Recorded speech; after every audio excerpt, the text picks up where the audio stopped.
Hey, folks, and welcome to the show. This is Counterclipping show number 150. We do have some giveaways tonight, as is appropriate. This will be our kind of third anniversary show here. It's not quite the third anniversary, but in terms of like number of, well, I've missed a couple of weeks, but not too many weeks. Let me put it that way. So we got a whole bunch of stuff to handle tonight, and our topic is Wargaming scale, which to my mind is kind of the most important early decision that a designer is going to make. So I'd like to thank everybody for coming out tonight. I will remind you that we're going to do the giveaways in the usual way we do giveaways here, which is we'll use the StreamYard thingy, and you'll send me an email with your info. I have 3 giveaways tonight. It was going to be 2, but I decided since I missed last week, we were going to do 3. There will be a war game, an RPG, and then another war game. And I think the RPG is relatively interesting, so hopefully folks will enjoy it. The RPG item is courtesy of Mr. John Longshore, by the way. He sent me something for a long time ago, and I've been sitting on it waiting for the next RPG giveaway opportunity, and that would be tonight. These are friggin' filthy. So the email address, my email address, ardwulflair@gmail.com, is in the ticker. So again, would like to thank everybody. 132 people here already tonight. And thank you, giveaways. Tonight we are clipping Crimea, Conquest and Liberation. So there will be an unboxing with co-designer Tony Burkett. That'll be released tomorrow at 10 a.m. It is already filmed. It is already edited. It is already uploaded. Hopefully it uploaded anyway. I should probably check that since everything's been a bit dicey. I am recovering from bout of COVID number 5. That cough is about the only thing that's left of COVID. We'll see how well my voice holds up tonight, though. That was another thing that that was a concern, right? Certainly last week, it was like there was no way I was going to talk for 2 hours. That was just not going to happen. I haven't seen Napoleon yet. Don't spoil it for me. One might argue that it's pre-spoiled. I'm not going to talk too much about Crimea, but I will say that I have played it. Was in on one of the early play tests of the 41 campaign, and I like it a lot. It's a good, nice standalone that also happens to link to Third Winter, and there's a complete integration in the box for that. Check out the video that will come out tomorrow. So we'll go for probably do my other intro stuff before we do the first giveaway. Damn it! As soon as I started talking. So bear in mind, I filmed that unboxing video this afternoon too. Before we go any farther, let's say hello to Bayonet Brent from the Armchair Dragoons, Bill Simone, Brian R. Smith, welcome to the show, Chad Kennedy, Chet Bell, Daniel Silverthorne, David Imperato, Devin Weaver, welcome to the show, Dicey Odds, haven't seen you in a while, thanks for coming by, DMJ284, Fast Hines, Grunyard, Rich, Half-Ass Gaming, John, how's it going? Hissy Cat Studios, HUN644 New, Iggy Crichtel, the legend himself, Fucko, is in the house. James Whitmer, Jason W., Jeff Beeler, Jeffrey Edwards, Joe Okabayashi, John Clark, Kevin Featherly, Frank Davis is here. Frank, thanks for coming by. Mark McNair, Marty Sample, Matt Taylor, Meandering Mike, Michael Kirk, Palmer Eldritch, Paul Grassmere, Paul Sin, Perry Sporopoulos, Rob Johnson, Robert O, Stacking Limit, Stigler is in the house. Tim Greenhaw, Trent Turner, Vicky is here. Vicky, it was great to meet you at Compass Expo. Hopefully you didn't bring COVID home too. Weedmore and Wolf Dog. If I missed anybody, let me apologize for that. John C., thank you from the sunny Philippines. Yeah, buzz on Napoleon is not great. Let's put it that way amongst the wargaming crowd. I do still intend to see it, and there's like a 4-hour cut that's supposedly coming too. We'll see. I'll go see it as soon as I can because I want to be able to complain about it.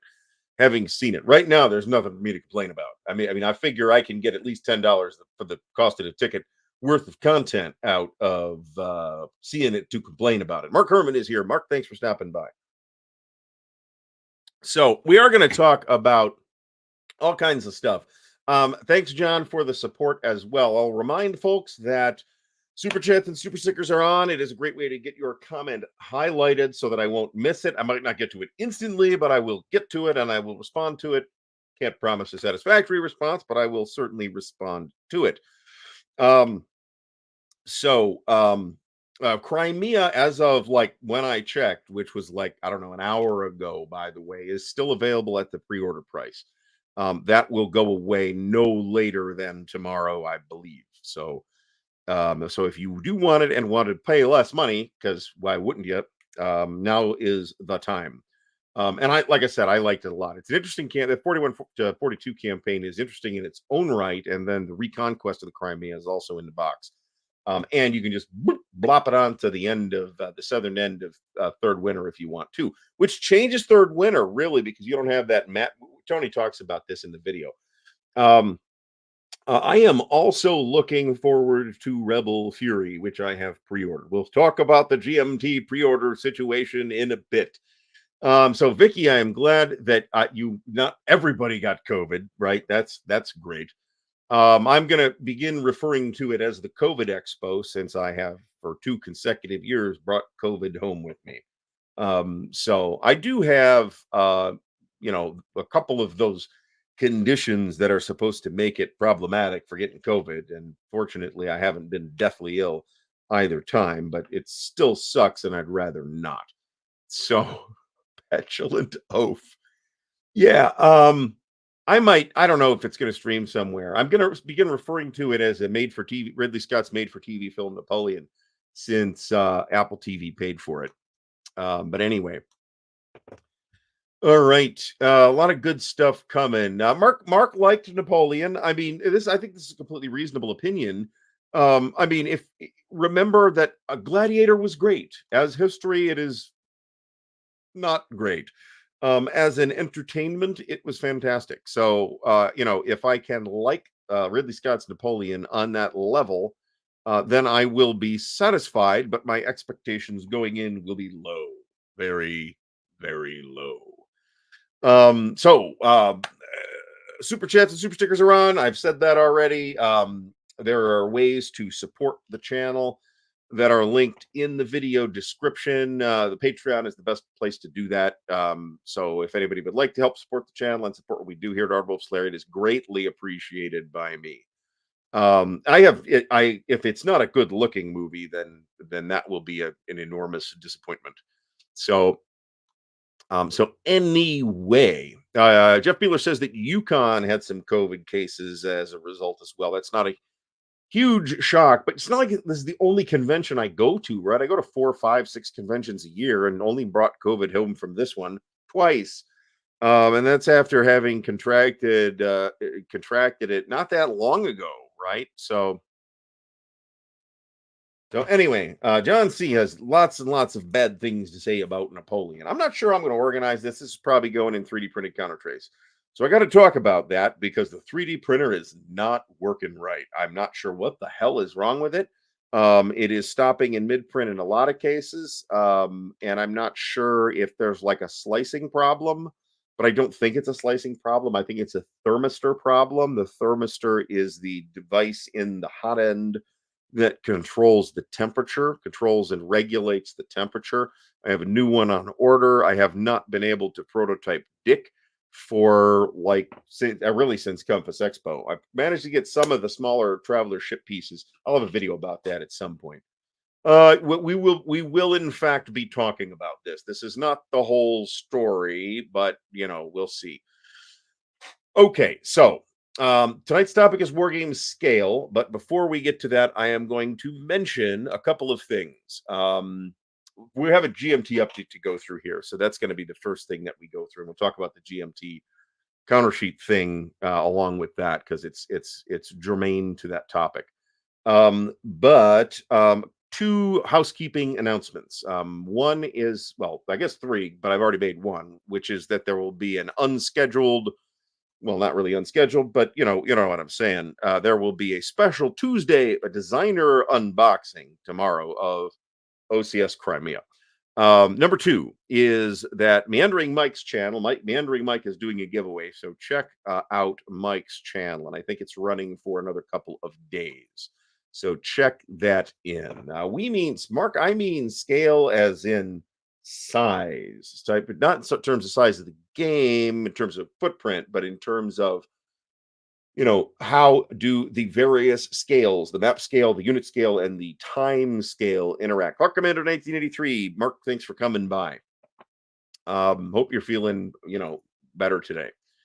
Mark, if I've said this before, we will continue to say it as long as Mark continues to need our support. The wargaming community has really come together for Mark and his wife, both of whom are battling stage 4 cancer. So there is a link to the GoFundMe for them in the video description as well. So please check that out and contribute if you are able. Stuka Joe is here. Joe, thanks for stopping by. It's always great to have you here. Hopefully we can make that a thing. It is, it represents a logistical challenge not present with most unboxing videos. So it's certainly not going to be the case with every single unboxing video. But it is something we are going to try to do more of as the opportunity presents itself. We've got John Butterfield with Downfall from last week. The video did very well. The game looks really very good. And we did this with Tony this afternoon, actually, and the video will be out tomorrow. I didn't want to sit on that. Anyway, so I guess I'll comment on this. Perry Sparapolis says the most entertaining part of Napoleon was that he looked 60 years old in 1795. So Joaquin Phoenix is approximately my age. He's in his early 50s. And that playing a young Napoleon, I think, might be jarring. A good actor, and Joaquin Phoenix certainly is a great actor, can probably get past that. Can't say whether this movie did it or not. I will say this, that if you go and look at, there's this thing where people don't seem to be aging as rapidly, like visibly aging as rapidly nowadays as they used to. And, we've all seen examples of this probably floating around on the various social things. But there's just a few days ago, the anniversary of the sinking of the ship that the Sullivan brothers were on came up. So somebody posted a picture of the Sullivan brothers all together. And I'd like folks to look at that picture and then remember that the oldest of the Sullivan brothers was 28 at the time of his death. Those dudes look like they're in their late 40s at best. So I'm just saying, not all of us can be as youthful and good looking as Mark Herman at his age. So Kevin Featherly, thanks for stepping by. Scott C to be bent on taking down the great man Napoleon by, this is kind of the take I'm getting. I don't really want to talk about this too much though, because feel free to talk about it in the chat because I haven't seen it. I haven't seen it yet. So the other housekeeping announcement is that I will be doing, and the actual start time, I'll have more details on the announcement. This is kind of like, I'm making an announcement. There will be an announcement. So it's like when you're watching, trying to watch a movie trailer on YouTube and there's a commercial in front of the movie trailer and you're like, am I watching a commercial to see a commercial? That's what this is. So, Mark, I told you my glasses were filthy. Assault units. there will be an RPG mini campaign that I will be starting, projected to be a 3 to 6 session thing, just to get me back in fighting trim on running RPG campaigns. It will not be Traveler. When I run Traveler, it's going to be a campaign, not a mini campaign. It is probably going to be something from Chaosium, or something that has touched Chaosium at some point in the future. So I will be making an announcement and a call for players sometime before the end of the year, with the aim of starting probably in January, mid January. I will be looking for something like 4 players. 3 would be fine. 5 might be okay, depending on what it is. I will mention that patrons will get dibs on the slots in the RPG things. So bear that in mind. I appreciate folks helping to support the channel through Patreon anyway, and this is kind of one way to help start paying that back a little bit more. And Patreon level will be the tiebreaker should that come up. It probably won't, but it probably won't. So let's get to the let's get to what the hell am I even looking at here?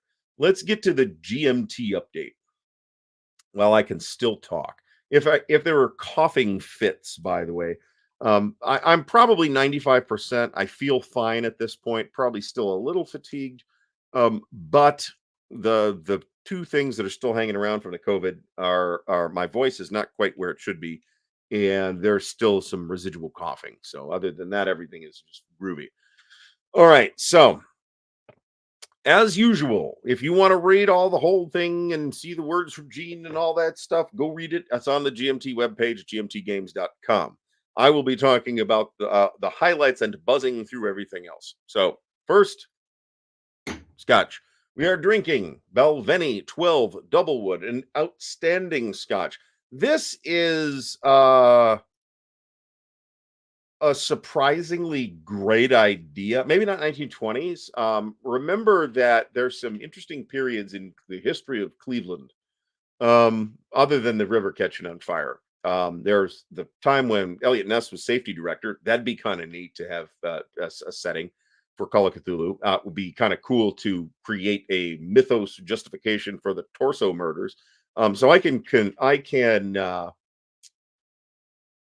this is not my plan, but you could totally do this. I think this actually sounds very interesting. 1930s was Elliot Ness, according to Molotov Cockatiel Games. Welcome back to the show.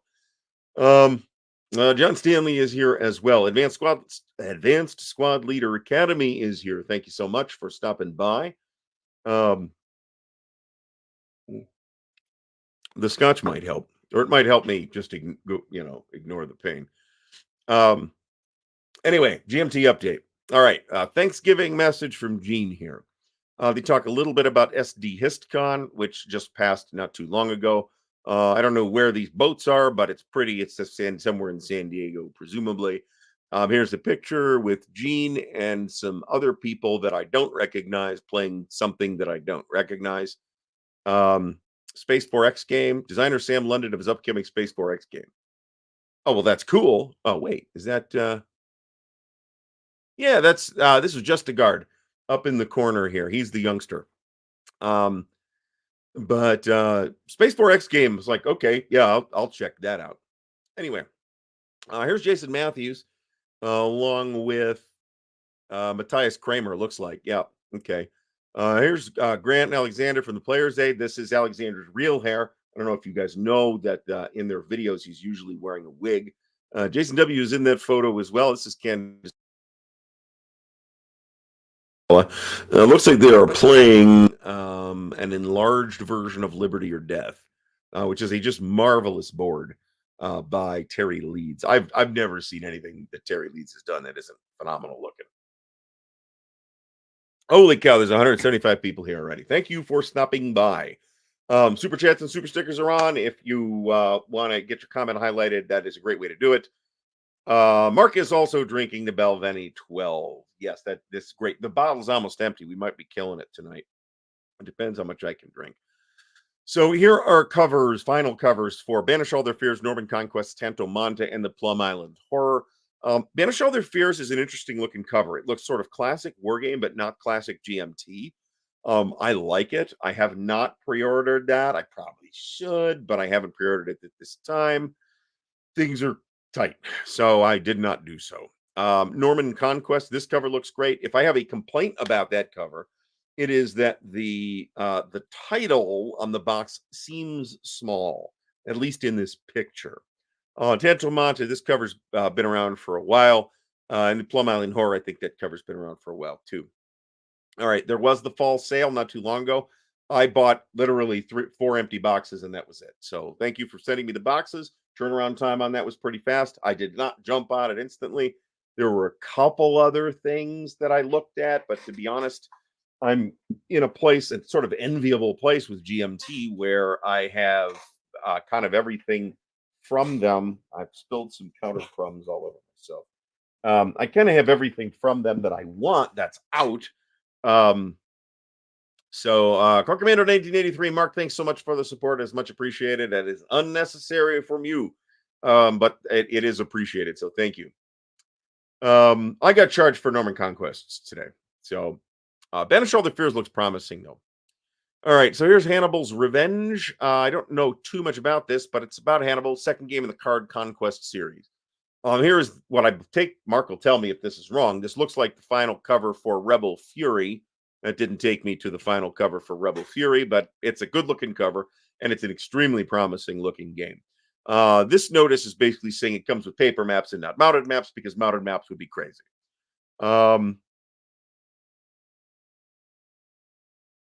All right. Marty says that GMT said in the newsletter last week it would take another 2 weeks to finish all the sales stuff. I got mine. I didn't I got it on. I ordered stuff on like day 2 or something like that. So I believe this is the final cover of Rebel Fury. And like I said, it looks good. It's nice and punchy. It's an impactful cover. These are playtest pieces. This will take us to a video on Mark's channel, which you should all be subscribed to, and there's no good reason not to be, where he kind of walks us through some gameplay of Rebel Fury. They are going to reprint the mounted maps in 3-inch box for Downfall. They are already out of print. There's an update on the ETO series. That's the Frank Chadwick thing that it started out with Thunder in the East. The version 1A playtest kit is now out. That is a print and play thing, so check it out if you want to. The Vassal module for that is excellent. So Mark Herman and David Doctor have been working on a game on part of the Ukraine war in 2022. There is an article about that on Conflicts of Interest Online. That's very interesting too. Mark is one of the very few people I would trust to do a game that's quite so contemporarily topical, if you know what I'm saying. Because he's done it before. Otherwise, I'd be very, very dicey on something like that. So that's something to keep an eye on. This is the board. No, sorry. This is the back of the box, which has a picture of the board for the Weimar Republic, or the Weimar Republic. This looks pretty promising too. It is another one of these political games that GMT seems to like doing nowadays, and they just tend to do fairly well. So here's a GMT development update by Jason Carr. Fields of Fire Deluxe Red Dust Rebellion is in the final stages. It's almost ready to go to layout. Calixto. What is Calixto? What is Calixto? Oh, okay. This is the bot for Cuba Libre. Okay, I think I had forgotten that. All right, they need playtest help for Hammer and Sickle, which we'll talk about in a second. Next War Taiwan Second Edition. My next war games are on the trade and or sale list, except for Taiwan. I find Taiwan to be the most interesting. I think if I'm going to play that series, which I would like to, it's been on the list for years, but we just haven't gotten to it. Taiwan is the one that I want to play more so than the others, and that's just strictly a topical thing. And of course, that's the one that's worth big dollars right now. But there is a second edition that's coming at some point. Newer updated Vassal modules for a variety of things, including Seas of Thunder, Commands and Colors Napoleonics, The Battle for Normandy, Combat Commander Europe, River of Death, The 3 Days of Gettysburg, Last 100 Yards, Virgin Queen, Here I Stand, Flying Colors, and Ship of the Line. We'll talk about Flying Colors in a minute, too. A plus under the Southern Cross, Fire in the Lake, and Imperial Struggle. All right, various interviews. Just a Guard is making the rounds again. His game is Seljuk, Byzantium Besieged. We talked about that some time ago. That is a very nice looking entry in the Levian campaign series. Check that out if you're interested. Very interesting topic, actually. That's basically the campaign that the Battle of Manzikert occurs in. Am I remembering that correctly? I might not be remembering that correctly. A bunch of other interviews here as well. P500 editions. All right, P500 editions. Let me go to 3 of these things. The fourth is a reprint of Andean Abyss. I'm not going to talk about that. That is a coin game. It is a coin game that I personally have not played. I have no plans to play it, but I would play it. I mean, I'm not like swearing that I'm never going to play it or anything. I just don't have a plan to do that at the moment. And it's one I've never owned and don't plan to buy. But if you are in the market for Andean Abyss, now's the time. Third printing, P500 reprint. This is the original game in the series. So in some ways, it's probably the purest of the bunch. So Jeff Beeler mentions Manuscript was in 1071. My Byzantine history is not something, which is weird because I did take a class on Byzantine history, but we did not get this late in that class. So my Byzantine class kind of ended with Theodosius the Great, I want to say. That sounds right. So what else is new here? All right. One is Hammer and Sickle. This is from Alex Knight, and it is Hunger and Utopia in the Russian Civil War, 1918 to 1921. Now, Alex's previous game, Land and Freedom, has made a very respectable slash, and that came out from Blue Panther in 2023. I think it was 2023, early 2023. May have been late 2022, but I'm remembering it as early 2023. And that's about the Spanish Civil War. This looks equally interesting. In fact, this is a topic I am more interested in than the Spanish Civil War. Personally, your mileage may vary on that. Here is what I am sure is a playtest map. As you can see, it doesn't like end at Moscow, which a lot of these games kind of do, and they only kind of cover certain things that are on the western part of it, which admittedly is, where a lot of the action took place. But I mean, you look at this, for example, the history of the Czech Legion, and they literally, went till they got to Sevastopol and got on a boat there. So, so this looks pretty intriguing. P500 price $62. I don't know if there's a component list yet. That'd be my guess. That it has a mounted map. In fact, it says that. It is going to be a card-driven or card-assisted game with 4 asymmetric factions. But other than that, it doesn't sound all that coin-like to me. And I did read this.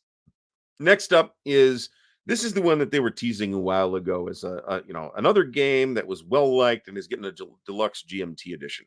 Wings for the Baron. This is a Dave Townsend design, and it is basically about it's basically an industry game about the aviation industry in World War One. Not sure there's a whole lot else competing with it in this space. Ed Holtzman says that it's a great game. Glad to see a reprint with GMT components. Update kit. Well, we'll see about the update kit.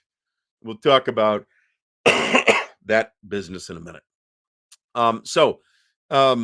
Although this board is a little spreadsheety, this game comes pretty highly recommended. And I want to say I forget who did it originally, and I'm not going to look it up right now. Water. All right. All right. So Wings for the Baron looks very promising. This is $62 once again on the pre-order price. Mounted double-sided game track. Okay, that's interesting. And then the third thing is the long-awaited reprint of Serpents of the Seas. This is the second game in the Flying Colors series from Mike Nagel. It is, unless I'm grievously mistaken, a standalone product, and it is Naval Battles of the American Revolution. This is the one piece in the Flying Colors puzzle that I do not have, so I have ordered this. This was an insta order for me. Meandering Mike and Marty are both saying that Victory Point Games did the original Wings for the Baron. So, so thank you for that clarification. Already sound fairly rough. All right. So recent P500 editions, we've talked about all this stuff. Things that I'm personally fairly excited about include Battle for Sicily. Epipoli looks interesting. 3 Days of Gettysburg. Thunderbolt is, most anticipated. As soon as that showed up, that went to most anticipated, quite frankly, because I've been waiting for that for like 15 years or something like that. Resisting Revolution is another expansion, or an expansion for Cuba Libre, I should say.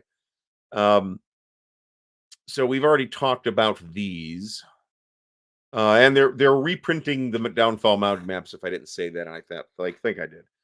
All right, so brief tease for P500 editions that are coming include another multi-pack game in a popular series. That could be a lot of different things. I feel like Musket and Pike would be a good target for that. If they wanted to do a multi-pack of any number of, they could put a Great Battles of History multi-pack together. So I am generally a fan of those products. So that will get a close look whenever it comes out. Cool new strategy game from Matthias Kramer. I don't know what that is. So I will wait until we see what that is until I have an opinion on it. 2 new products for Combat Commander, which is great for those people who like Combat Commander. There's been sort of a lack of new support materials for that for the last few years. And I think, Chad's passage is probably a factor there. But it is certainly a system and game family that is popular enough to warrant an ongoing line of support materials for it, and not just leaving it where they left off. So, Mark, I'm like I said, this is was very happy to hear that you and Alan were going to finish this up. This is one that I was waiting for since literally the first volume came out in the series. It's a great series. I like it a ton. It's Operational Ancients, which we see very, very little of. And I like the previous games in the series a great deal. I would have bought 10 games in the series had there been 10 games. So maybe. I think they're working on this, but I don't know. I wouldn't necessarily assume that this represents those things. And there's an expansion for a popular 2023 release. That also could be anything. I'm tempted to say that it's Mr. President. Certainly, Mr. President, big as it is, could accommodate a expansion or 2, really. So don't be shocked if that's what it is. Yearly bestsellers, Cascade Games Convention. This is in Oregon, somewhere like that. Cascade Con, Bellingham, Washington. Bellingham, Washington's premier tabletop board gaming event. Is there another one? I'm just wondering. I don't know how big Bellingham, Washington is. This would also be very interesting if you saw some Sino-Japanese War stuff. That would be intriguing. So Marty says it's Spanish Civil War and a Pacific War package. I mean, that's cool. I mean, just do scenario packs, right? People will buy those. All right, so Sequoia in for, what is this for? This is the Spring 24 weekend at the warehouse, which I will not be going to, unfortunately. There's some videos from Zilla Blitz, who's got a great channel. You should check that out. Rally the Troops, which I did take a look at, and like nothing I want to play immediately at this moment is on Rally the Troops at this point. So not yet there. Not there yet. P500 items that could use more orders. The Zizka, that's the Hussite Rebellion game in the Levian Campaign series. That looks interesting. Epipoli is Levian Campaign Ancients. Both those are going to make their numbers, no problem. Borican looks interesting to me. Some of these have not been up for very long, to be frank. And a couple of them are reprints, like Caesar Rome versus Gaul. That's an update kit, actually. Napoleon in Egypt. Maybe now's the time, right, to talk about Napoleon in Egypt, because it is an interesting looking game. Point-to-point card-driven game. Small footprint, should be playable fairly quickly.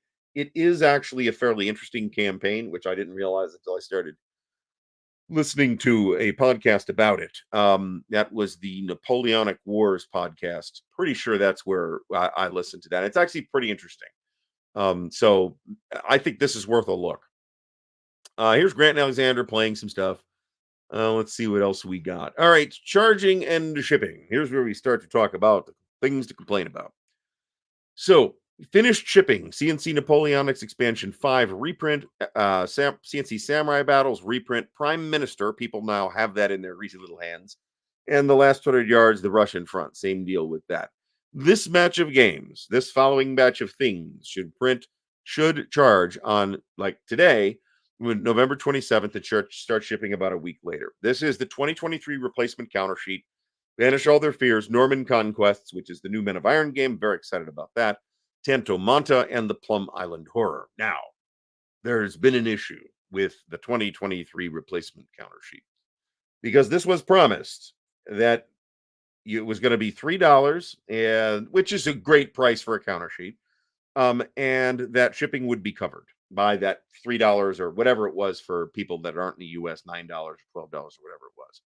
Unfortunately, there appears to have been a system glitch that charged people for shipping anyway, and they stopped the orders once they noticed it, or they stopped the charges once they noticed it. But a bunch of people, I believe something like 1,300 people, did get charged for shipping on the 2023 replacement counter sheet. Pete Bartlett, thanks for stopping by. Now, my bill for this was $24 for shipping for both the counter sheet and um, Norman Conquest. That was $5 more than I had budgeted for. I don't know if the counter sheet played a factor in that or not.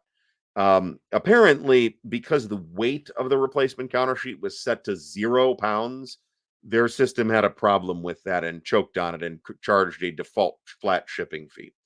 Um, Now, the problem here is not necessarily that I got charged because I had ordered something else, right? The problem is going to be felt most deeply by those people who were just on the hook for the counter sheet and who got charged potentially $17 to ship it to wherever you were in the United States, or $60 to ship it to wherever you are in wherever else. I think Australia is saying like $62 or $63 to get it shipped down there. That's hugely problematic. And if I was in that situation, which I am not, I would probably be politely tapping away at the GMT contact feature saying, hey, what's going on? Now, GMT has said that they are absolutely going to fix it, but they have also said that manually refunding people is not going to be an option. So I'm curious to figure out what they do. I would personally because I have no doubt that this was a mistake, that was a system glitch. I don't believe they're out to bone anybody or anything like that. But 201 people, folks, thanks for stopping by tonight. Um, but that said, I don't think it's going to be okay for them to say to the Australian fella that just got nailed for $70 for a counter sheet to say, oh, we're going to give you credit for that $70. Because folks offshore often, there's a weird noise in this room right now, are not going to order directly from GMT, right? The only reason they were doing it in this case was because shipping was supposed to be free. I think my wife was running the vacuum cleaner upstairs. So Um, okay, so Molotov Cockatiel, if you saw something more recent than I did, then okay. They said they were going to fix it. They said they were absolutely going to fix it in that same message that I saw, and maybe there's newer information. They also said something to the effect, this is as close to a quote as I can give you from memory, that having their office staff refund all those people manually was a non-starter. So, oh, so there's a new update that literally from before I did that. All right, so let's take a look at that.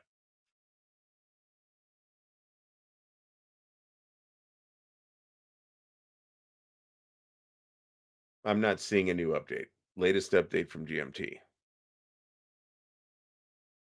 Well, that's not helpful.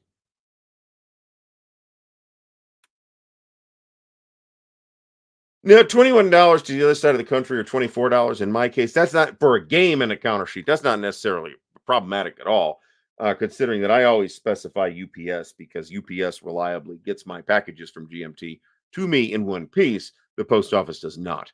So, all right. Well, I saw the post the post on Facebook. So hold on.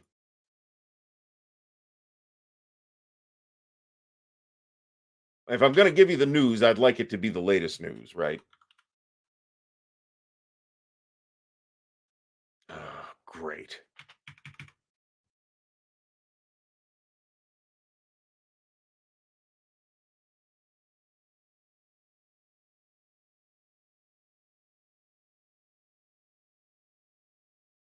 My keyboard's not working. This is a problem that's been happening. And unfortunately, it is not going to be within my power to fix it now because I'm streaming. So thank you, USB people. It is a USB problem.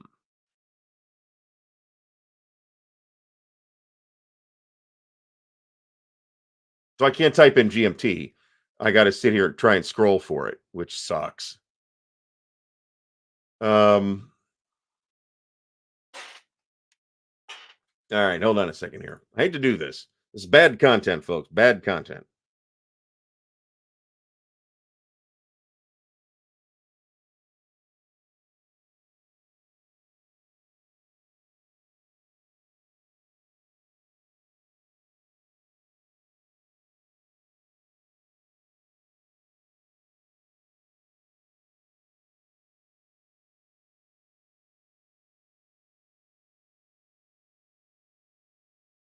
I'm not actually seeing this.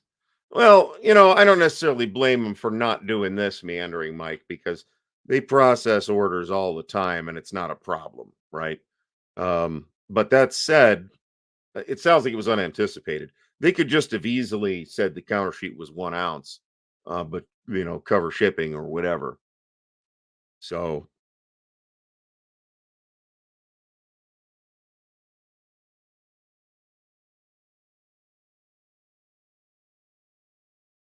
all right. Well, I'm not going to derail the show looking for this.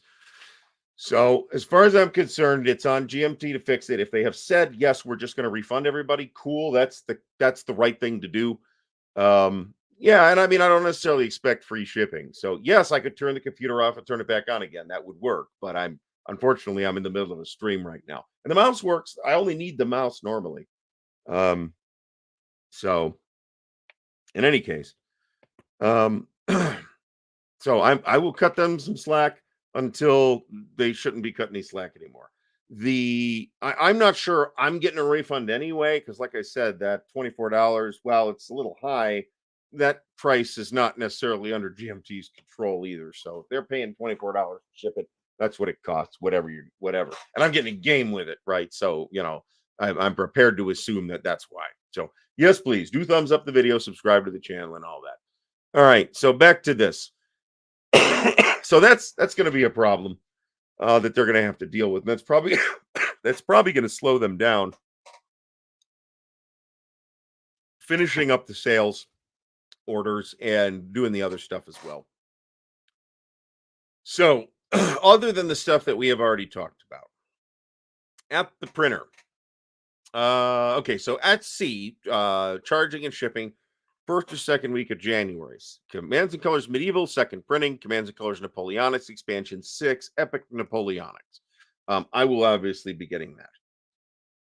Panzer North Africa and Vijaya Nagara. Vijaya Nagara looks very interesting. Haven't ordered it yet, but I'd be delighted to play it. At the printer for the People Fourth Printing 20th Anniversary Edition and the 3-inch box and the mounted map, which I have ordered. I don't see any reason to replace my rest of the game, but that new box looks dynamite. Dynamite. The map looks nice too, but the map looks dynamite. France 40, that's the Mark Simonich. France 40, that's been in the pipeline for a long time. Let's get an optional mounted map as well, plus another version of Here I Stand. Great game. Um, thank you.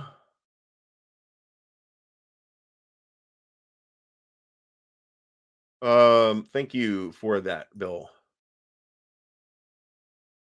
So let's read the announcement. Update on the mistaken shipping charges. Mitch, who's the Mitch Land that runs their website, has an automated solution that will refund everybody who was mistakenly charged for shipping on the 2023 replacement counters, but they have to wait until the charges have settled. So look for refunds tomorrow. Okay, sorry for any inconvenience and worry this error caused. I had confidence that GMT would unfuck this situation. So I am glad to hear that that is the case. So that is an update that we didn't have when I looked at it a few hours ago. Well, maybe, but it's not like they're paying attention to West peasants, right?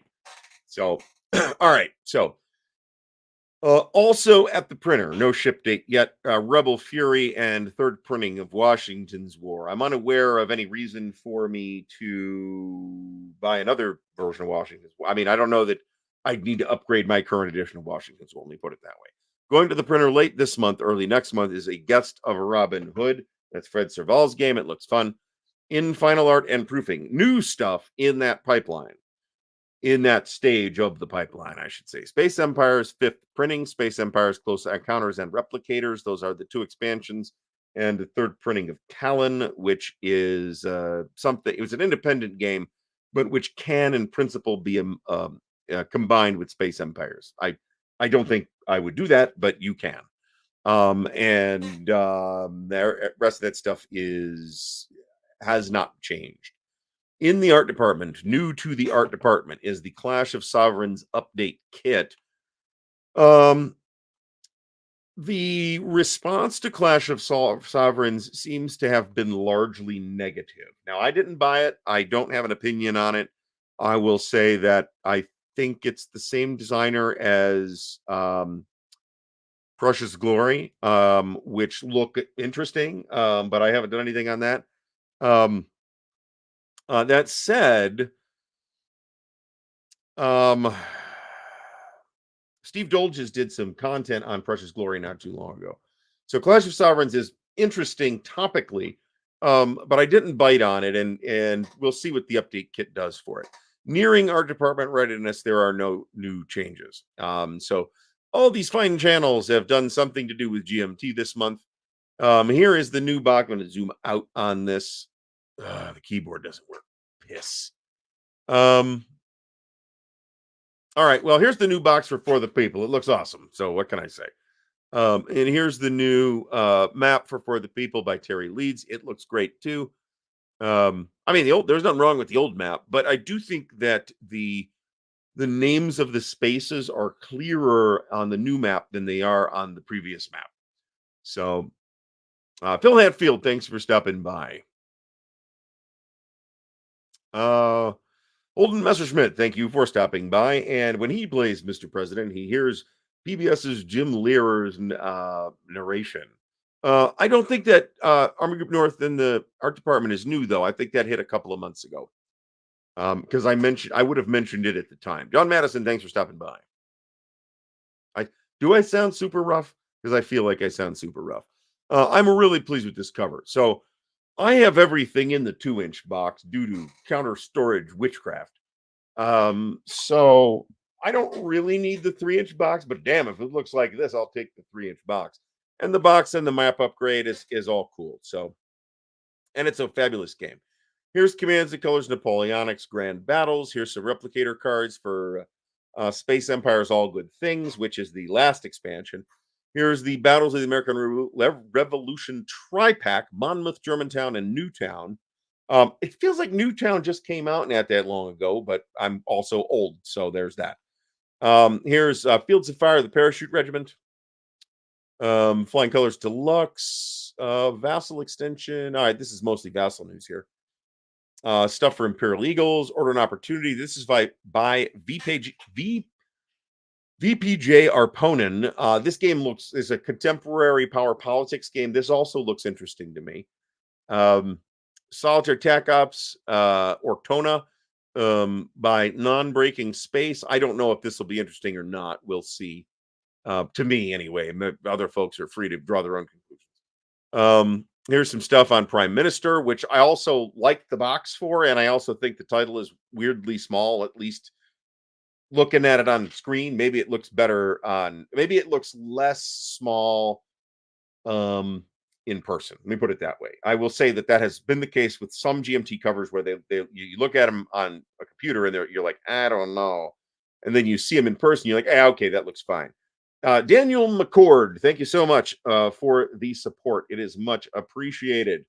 He's trying to stream the show as a game on the table. If you don't need the visuals, turn your resolution on the video down to whatever the lowest setting is, and that should improve your usage of bandwidth. So thank you so much for stopping by and for the support. It is much appreciated. I have too many games, I can tell you that. All right. All right. Anything else that we want to look at? No, not on the GMT Games update. So we are almost an hour in, folks, and that means that it is time for the first of our giveaways of the evening.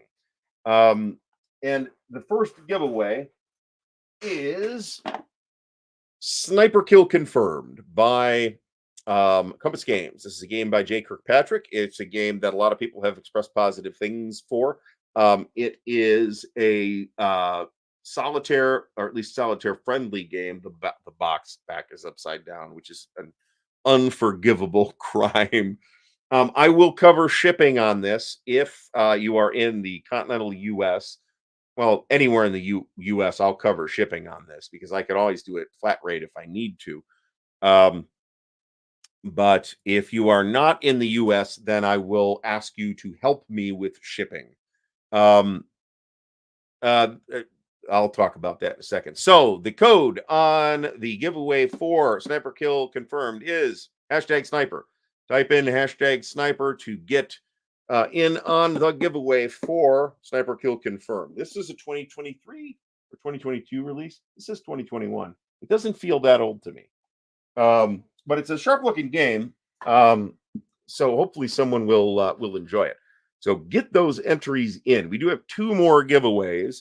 I had planned to do the first of them about 40 minutes in, and I see I took too much time with the GMT update. So sorry about that. So #sniper to get in on the Sniper Kill Confirmed giveaway. Next giveaway is an RPG product. Again, courtesy of John Longshore. Thank you, John Longshore. And the third will be another war game. So the box is opened, but it is otherwise pristine and untouched by my grubby little fingers. So anyway, I wonder if there's any Finnish sniper jokes in the game. Because if not, that seems like a missed opportunity. So at the moment, all of the Crimea counters are just going into a bag. And we will sort them out later into 3D printed trays, assuming we can get that to work. So, 83 entries already. So nice work on that. So yes, Jesus. Yes, John, we got a little bit of a sneak peek at Crimea. Mountains were moved to make this happen by our mutual friend and acquaintance. So, so big shout out to the designer or co-designer Anthony Burkett. It's kind of 2 games in the box. There's 2 independently designed games that were then kind of merged into one package with a unified game-specific rule set. One of which covers the conquest of the Crimea, and the other of which covers the liberation of the Crimea in 43-44. Conquest is 41-42. I've played the 41-42 scenario, and like I said, I enjoyed it. It's nice and small, but you still have OC. It still feels like an OCS game, right? Let's see if we can get to 100 entries on this. This is why, this is why I'm giving it away, because the sniper's not finished. It's exactly why. This is Operational Combat Series Crimea. It's a multi-man publishing game. So it is officially, you can consider it officially, it's not really a pre-release copy. It's a copy. But it's going to start shipping from multi-man tomorrow or Wednesday. Let me put it that way. But those, Tony sent me one of his, basically, is what that looks like. So Alistair Logie, thanks for stopping by. We are at 95 entries on Sniper Kill Confirmed, folks. So I guess I'll remind everybody to thumbs up the video if you have not already. Subscribe to the channel if you're not already subscribed. There are links to support the channel in the video description. Patreon is a great way to do that. So thank you, patrons. So did I miss any important stuff? Mo from Mo's Game Table is here. Mo, thanks for stopping by. Yeah, Crimea. I don't expect Crimea to drop off the pre-order list until tomorrow, but it's probably going to be fairly early tomorrow. That's a guess. All they said was it's last call. So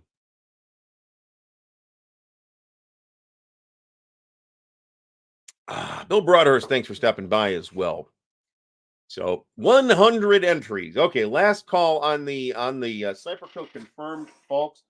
So the way this will work is if you are drawn as the winner, then you will reach out to me with your actual name and actual shipping address at ardwulfslair@gmail.com, and we will get this out to you. Hopefully, if it doesn't, Wednesday is a day that simply does not work for me for anything because I'm in the car all day. So if it doesn't go Wednesday, it'll go Thursday or Friday, but the goal will be to get these out tomorrow if at all possible. So that may happen as early as tonight. We have a little bit of a weirdness on shipping on the RPG item, depending on where the winner is. I guess we're going to say that I'll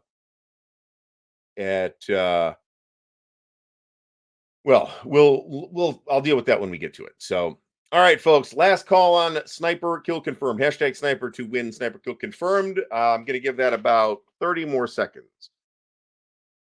So, Pizza Frenzy Man, thanks for stopping by as well. So, oh yes. So, what version?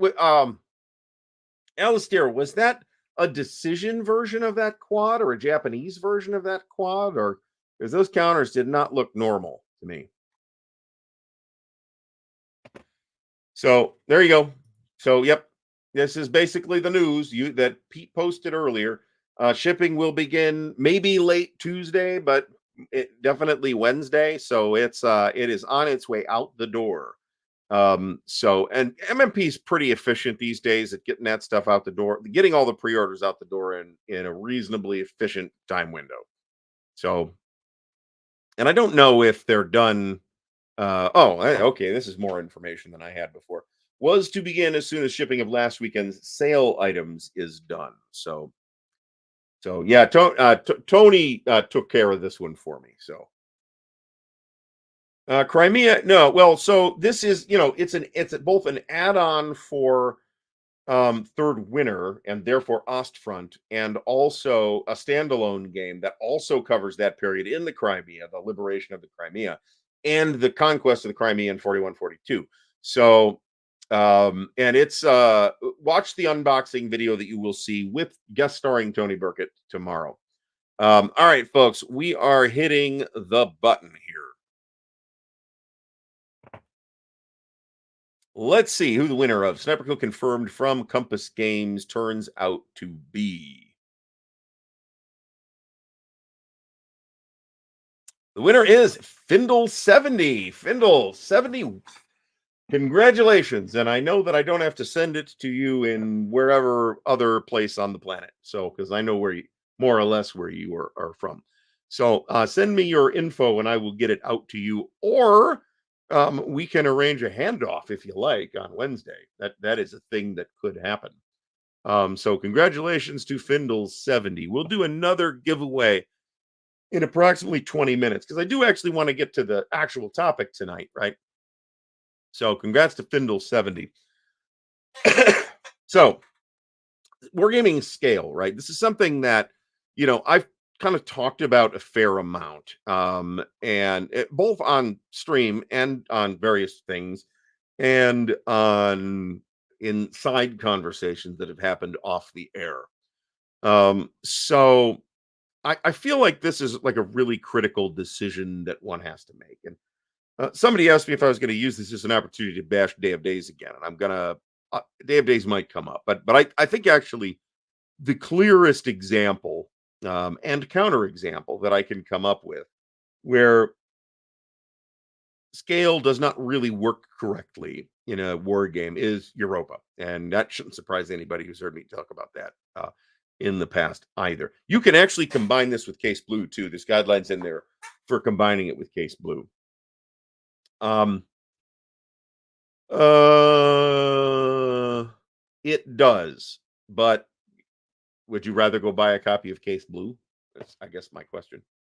So, Tabletop's Edge. That Doug, thanks for stopping by. Um, oh God, there's probably been shows. Stigler, I've been better about this in the last 6 months or a year, but there's probably shows in the past where we basically barely touched the topic. This was, however, longer than average. So, let me just. But the easy add here is actually to Third Winter because it just like it attaches off the bottom. So war games are going to have to answer the question of scale. A designer is going to have to answer the question of scale very early in the design process. Now, maybe the topic makes that decision, right? If you say, I want to do a game that covers World War II in Europe, well, you're inferring something by that statement about scale. If you're going to say, I want to do a game that covers the Battle of Waterloo, well, you're making a statement about scale when you say that, right? So obviously a Waterloo game is not going to be a strategic level scale. So there's sort of three variables and a derived characteristic, if you will. And the derived characteristic is it strategic, operational, or tactical? Now you start with that, as a something as well, but that is going to be determined by, and you may not make the decision in this order, but this is a question of scale, isn't it? Really. So Europa, there are three different scales associated with a war game. Okay, you have the turn scale, the map scale, which can be abstract, right? If it's not a hex map, then I don't know. Do you assign a numerical square mileage to the areas? I doubt it. Or to the points.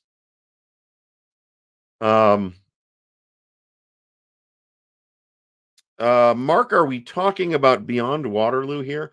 Because if we are, I mean, that's not really about Waterloo. I mean, Waterloo's in it, but it's kind of about the 100 days, right? Which might have been a better title. That's a super interesting looking game that I do have, along with the before Waterloo expansion to it, and I would like to do that, do something with that at some point.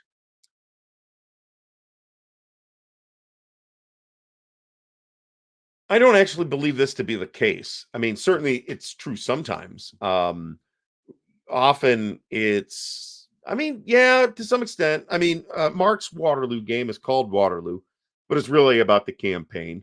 Um, and this is exactly right, right? Perfidious Albion points out that if you're using Waterloo as your example, which is apparently one of three battles that are covered in the movie, that Austerlitz and Friedland, I think. But again, I haven't seen the movie yet, so um the my voice is failing here. So one can, is it a water? I mean, so one, there is the Battle of Waterloo and the Waterloo campaign, right? And a designer is going to make a decision as to whether their game is going to be about the battle or the campaign, right? And then that is going to have some impact on what the map scale is, what the unit scale is, what the time scale is, how many turns. Oh, Mark says Borodino. These, okay. So I mean, there's a million Napoleonic battles. There's a lot of which were, Napoleon was there. So the movie was never going to handle all of them, was it? Even the really big ones. Oh, Meandering Mike says 4, because I know Toulon's in there. Toulon is people had complaints about Toulon as well. So John Stanley, thank you so much. These are related. These are nouns that have related components, but they are not quite the same thing. Mark says that Beyond Waterloo is about the other choices that Napoleon had. That's specifically why I would like to explore it, actually. Um, well, this is a more. I think this is the kind of what where the Praetos game was headed, right? Is like, okay, well, Napoleon wins Waterloo, but then what happens, right? It's what scale is the old Avalon? I've never played the old Avalon Hill Waterloo, but it's about the battle, as I recall. I am happy to be corrected on that. So Jeff Beeler has both or has played both OCS Sicily games. This is another good example, actually. So in both the case of both games, so you have Sicily Triumph and Folly. Both these are OCS games, and then Sicily 2, which appeared in Operational Matters. Sicily Triumph and Folly is a 2-map game, which has regiments and brigades and battalions as its unit scale, where Sicily 2 is a 1-map game that has divisions and regiments and brigades as its unit scale. There may be a few battalions too, but mostly um, the units are larger in that game, right? And the games feel quite different as a result of that scale change. I actually have played both. I think they're both good games. But I mentioned the movie, and now the chat is nonstop Napoleon movie again. So sorry about that for those who were getting tired of that talk. It's already been banned. The discussion of the movie has already been banned from um at least one Facebook wargaming group because the moderator was sick of hearing about it. So yeah, well, I mean, it's divisions, but there's multi-unit formations and some smaller units too. Like the basic scale in Sicily 2 is divisions. And the Sicily Triumph and Folly has some interesting things going on in it though, like divisional headquarters, right? Which is a thing that I'm not sure I've seen elsewhere. Um, so, but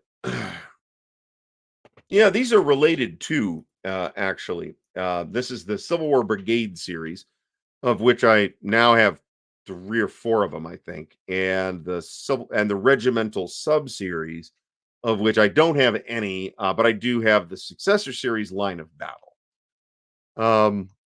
Yeah, no, not really. So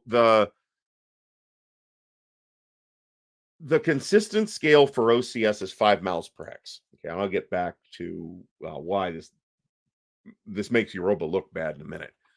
Carl says that Divisional HQs also appeared in Burma, which I have not played. So it's one of the 5 or so games in the series that I have not played. Benedict Arnold would be a good subject of a movie, actually. And one of the things that, is always going to disappoint the buff of the period in a movie like Napoleon is like, well, the movie's about Napoleon. The period is filled with all kinds of other interesting and colorful characters that we are simply not going to see, right? You could easily get a movie out of Bernadotte, for example. You could get I think you could get a movie out of Ney, even if you get the fantasy ending where he goes to America at the end. Mark says that Burma is his favorite of the series. That's interesting. A lot of people really like Burma, but I haven't played it. I remember this. Hougoumont, the Rock of Waterloo. Um, well, if it's Hougoumont, then yeah, it's like a house. This should be like companies at most. Um, so if we look at the OCS map scale, on the east front, it is 5 miles per hex. On the west front and in North Africa, it has floated around a bit. I want to say in DAC, it's also 5 miles per hex, but in Sicily, Triumph and Folly, it was, as Carl says, 2.5 miles to the hex.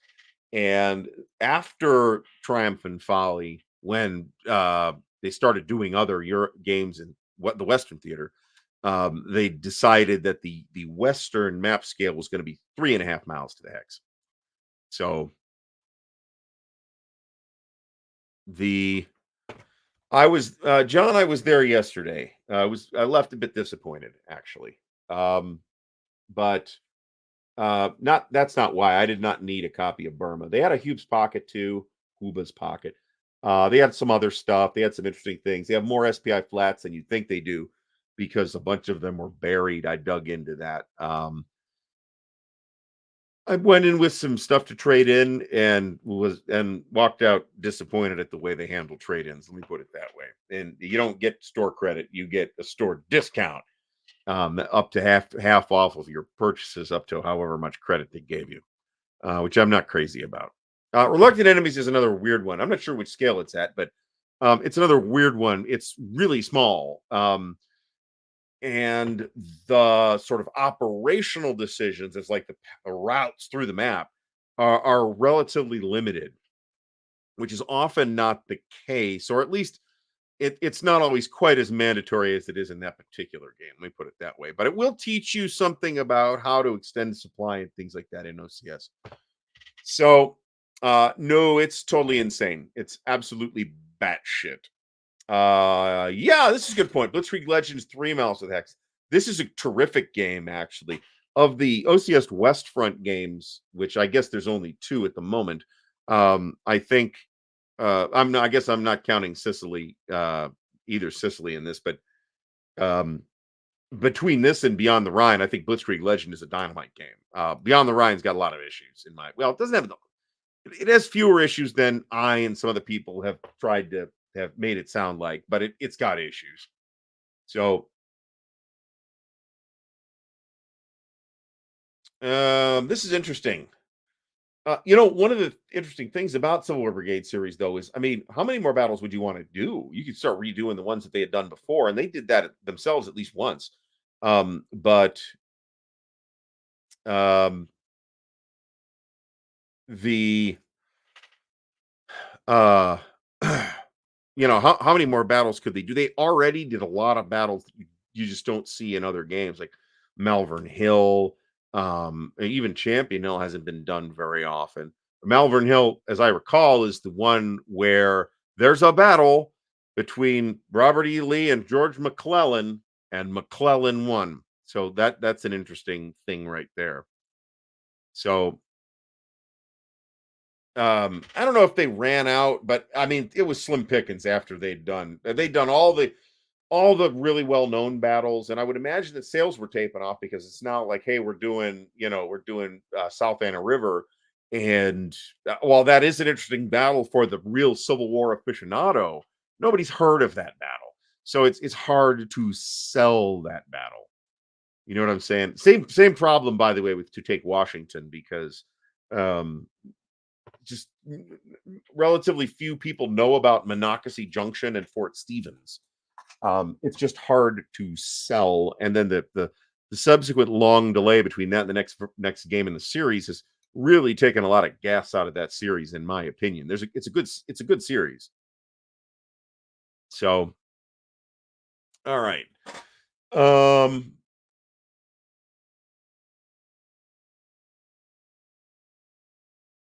Oh, so this is an interesting. Absolute Victory is not the example I would use here, because I have Absolute Victory. It's on the shelf. In fact, it's right here, on the shelf behind me, and I kind of scratching my head over it from what I've looked. There's some interesting things going on it. There's no doubt about that, which is why it's not on the trade list. But the interesting thing about Absolute Victory, I think, is the events. Now, if we want to talk about sliding scale, though, although this does not affect the map scale, there's been games that have done this, but I'm not sure I've seen games have a sliding time scale outside of Pacific War, right? I found that to be an absolutely fascinating mechanic. Tabletop's Edge says the best Civil War Brigade series game was the 7 Days campaign, which was Gaines Mill, Malvern Hill, and Seven Pines. Seven Pines is the first battle there. That's where Joe Johnston gets wounded, and Robert E. Lee takes over. Um, so yeah, I've got, is it Gaines Mill? I think I've got Gaines Mill is the only one I have of that series. They're not done with Line of Battle. The next one is called No Turning Back, and it's the Battle of the Wilderness. It's been cooking for an awfully long time now. That's all. So, oh well. here we go. So yeah, I'm looking. I've been waiting for it for forever. So this, hey Mark, I'd be all over this. So please do that. Um, it's an interesting. I think that system, from what I've seen of it, right? So pending a look at Rebel Fury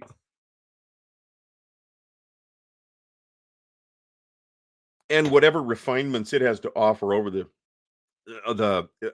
iteration of the game system that we saw in Waterloo, I'd be super interested in this. Um, and there's yes, so this is true too. So just like we're like getting a pile of ILAO games, we're also going to get a pile of wilderness games over the next year or so. So I haven't even opened the damn thing yet. I got it at Compass Expo, and along you saw the loot video, so there's a million other things that came in the house with that. So I haven't really looked at it yet. Um, Atlantic Chase has what I would describe the time scale of Atlantic Chase to be wibbly wobbly in a Doctor Who sort of way. It's got a wibbly wobbly timey wimey thing going on, right? So it's a really interesting way to handle the thing that it's trying to model. I haven't really played it, but I do have Atlantic Chase, and I'm absolutely fascinated by its absolutely stunningly good presentation. And certainly mechanically, it's very novel as well. Mark points out that the wilderness and spots, so this will be the first of the wilderness games that come out, hopefully over the next year or two. Um, will be the wilderness in Rebel Fury, and Spotsylvania's in there too, which is a thing we don't see very often. Um, and I really, really, really like the strong selection of battles or campaigns, however you want to call it, in that I see in Rebel Fury, because it's not the same four that we see all the time, where it's Gettysburg, Shiloh, Chickamauga, and Antietam. Um, there's a lot of interesting stuff in there that we don't necessarily see a lot on. Frank says that scale influences both the pace of play as well as the total playing time. This is totally true. So it's not the only factor, though. So one can have turns that go very quickly. So one might say, okay, I'm going to take, my game, a turn takes 20 minutes to play. All right. That's fine. What if there's 200 turns in the game, right? Because I've seen games with 200 turns, right? I've also seen games with 3 or 4 turns. And if that time estimate for a turn length in terms of real time holds, then the game is an hour or two, which is cool if that's what you're looking for. But if you're looking for some, a more a chewier experience, let's call it, then you are going to probably be displeased by that game that finishes in an hour and a half, or not displeased necessarily, but maybe less satisfied than you might otherwise be by a larger game on the same topic. So all sort of all three of those scales, the time scale, the map scale, and the unit scale, combine together into a sort of alchemy to tell you whether the game ends up being strategic, operational, or tactical, right? um the weird thing about Europa, and it's instructive to juxtapose it with um OCS for this reason, because if you look at the games, they really have a very similar unit scale, right? But OCS has 3-day turns and 5 miles to the hex, where Europa has 2 turns to a month and 16 miles to the hex. And that's why, in order to come up with anything remotely resembling historical frontage, you end up with ludicrous stacking in terms of number of pieces in the same hex in Europa, right? This is the thing that everybody knows about Europa, even if they haven't played it, as you walked past it at Origins in 2025 or whatever, or 2005, I should say. And you saw, them playing this, and in some cases you had 20 counters in the hex. It is possible, depending on the stacking rules you were using. The stacking rules in Europa change with first to fight, and it is possible to stack higher, a greater number of counters after that change is made. Um, it is possible to stack up to 21 land units in a single hex in Europa. So, yeah, see, this is, I think this is why, and again, this is my what I'm going to start calling my Europa not recommended speech, even though I have almost all the games or all the campaigns anyway, and will buy the last one that I need at some point, and I will play it again because I end up with a rewarding experience out of that, even though I complain about it the entire time because it's so goofy. Um, so, John Stanley, have a great night. Thanks for stopping by. Carl Fung says that Europa is undone due to map and unit scale, 16 miles per hex subdivision, but a ton of yeah. So those subdivision units in Europa are what are called the ants because there's a gazillion of them crawling all over the place. And um, uh, Jason W. We're not counting the air units in the hex. Remember, you can put air units in a hex too, potentially up to 12. 3 plus 6 plus 2. Remember that it's 3 units, and then it's 3 additional REs, but you can have units that are like a half or a quarter RE. So that's where that comes from. It's still really high. So the off map tracking sheets,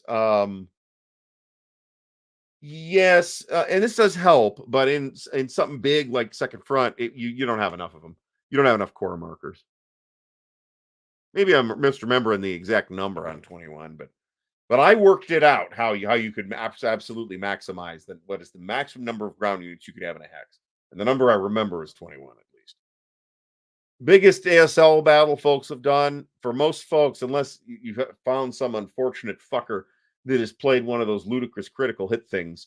The biggest thing you're likely to find that people have played is probably Red Factories, which there's a combined game of that is absolutely crazy, absolutely crazy. So this is like an important thing, and when I use the term scope creep, Europa is not really an example of this in the sense that it crept in because it was kind of built in from the beginning, although it got worse over time. But at some point in the design, it's like, okay, this is a divisional game, but it's not really a divisional game, right? It's kind of a regimental level game, right? Most of the units on the map are going to end up being regiments or brigades, with a fair number of battalions and a few even smaller units, as I recall. So I reject the characterization of Europa as a divisional level game, but not being a divisional level game is not a problem, right? It's merely an observation that really it doesn't really feel like a divisional level game. So this is I agree with what Carl says here. Europa didn't need to depict every single flak engineer and police battalion. However, this is a bit of a different question. This is about how do you turn your historical order of battle research. And this is why I could have talked to Carl for another hour and a half. Is how do you take your historical order of battle research, where you've got all these different units, and then apply your scale, and then decide what's actually in the game and what's not, because it actually had impact or for a variety of other reasons, right? Jeff Anderson, thanks for stopping by. So, this is possible, and DNO definitely has less of this than I've looked at DNO. This is the original Europa game, Drangnak Austin, which turned into Fire in the East or Fire in the East. I think is an 1981 release, as I recall, maybe 83. Pretty sure it's 83, might even be 84. Thinking about it, but in any event, I'll get some scotch here. Maybe this scotch will help.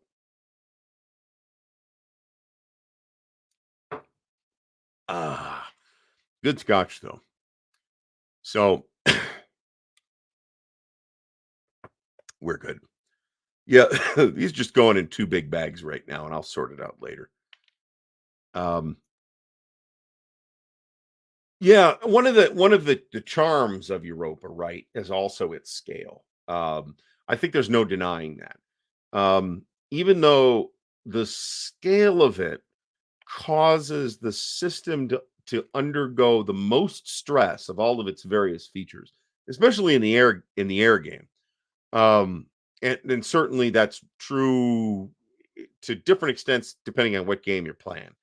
Um, Even though scale disconnect creates the most problems for Europa. There's also sort of a vastness and epicness of the Europa experience that is hard and maybe even not possible to get outside of Europa, with the possible exception of a pretty small number of other games. The Second World War stuff from Diffraction would be an example of a game at a very similar scale. Not exactly the same, but it's very similar.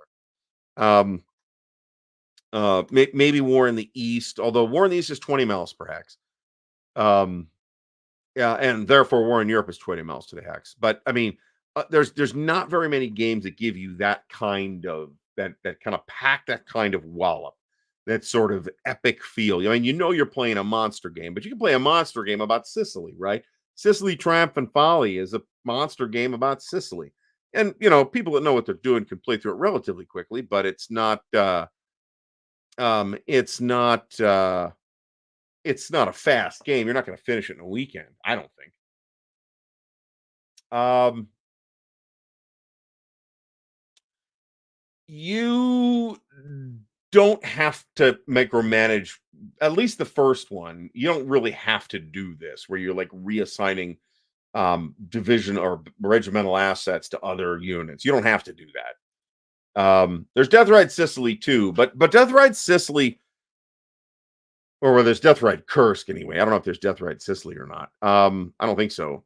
The I don't think Death Ride Kursk, even though it's bigger, I don't think it quite brings the scope quite the same way. And I may be saying this because I haven't played it. We're going to do another giveaway in about 2 minutes. I may be saying this because I haven't played it, but it's just one battle, right? Or admittedly, it's Kursk. It's a big battle, but it doesn't cover an entire front or an entire year or anything like that. So I'm not sure it would pack quite the same punch as a Europa or a War in Europe. Um, I'd agree with what Lee says here.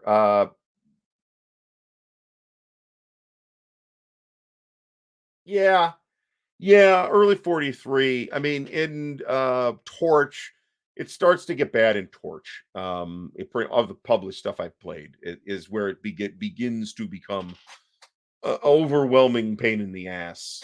It's not unplayable, and you get results out of it that end up making sense at the end of the day. But it's a lot of work to resolve individual battles, right?